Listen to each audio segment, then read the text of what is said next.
I'm Shay Russell from mining.com.au, and I'm coming to you once again from the Resources Rising Stars held here on the Gold Coast. Standing next to me is Chris Byrne, the Managing Director for Legacy Minerals. Chris, it's a pleasure to see you again. How are you? Yeah, great. Yeah, and it's good to be able to chat and good to catch up. Certainly is. Now, it's been far too long between you and I talking and getting to play with the rock, so I'm very excited with this little show and tell display. First and foremost, let's talk about your Mount Carrington project. Now, I know this is your main character of your portfolio right now. Where's this at? Yeah, we've been very, very busy on the ground out at Mount Carrington. A lot of desktop work as well. As you mentioned, it's one of our 10 projects within our portfolio. So we have this sort of quite a unique position where we have multiple joint ventures as well as these 100% owned projects. But we've been busy validating a lot of the historical data. We did a maiden mineral resource estimate earlier this year. We followed that up with a scoping study. We're on track for another scoping study, and we're on our way to drilling.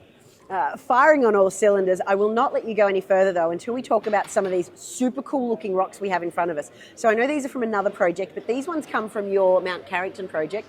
Geology-wise, what are we looking at? What's this telling us about the project? Yeah, what we can sort of see here is just a tremendous amount of mineralisation. So we're looking at a system that significant amounts of gold, but also silver, copper, and zinc. Ooh. So we've got this very large polymetallic resource.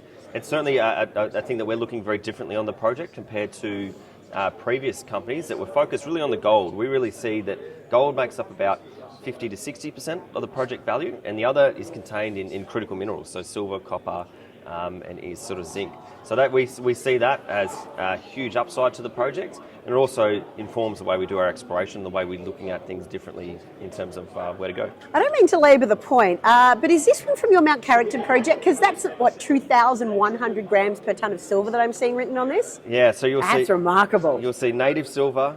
We get grades there that go close to 10,000 grams silver, 230 grams gold. So you're talking about, this is a project area that really started off in 1853. 2 years after the first gold rush, they were up here panning, mining the alluvial gold, the silver.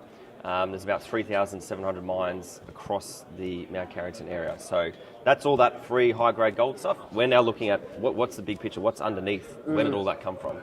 Look, I love it when these historic projects prove that there's so much more to go down below. Now, another project that you're working on is your Thompson project. You've got your feet firmly planted in New South Wales with this one. Where's this one at? Yeah, Thomson's a really exciting project. It's very different from both a mineralisation style. That's an intrusion-related gold and copper.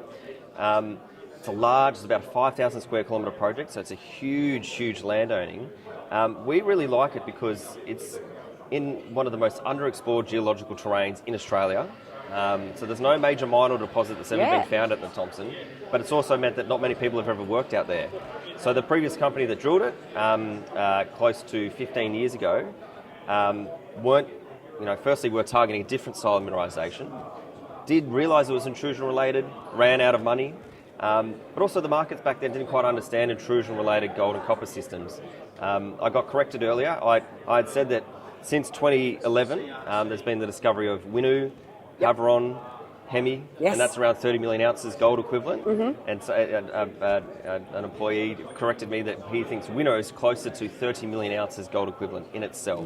Whoa. So you're talking about a new style of deposit, in the relative sense of the geological history that hasn't really been explored for. And these are very, very big bulk tonnage systems that have delivered tremendous uplift for shareholders of De Grey, as well as Greatland Gold.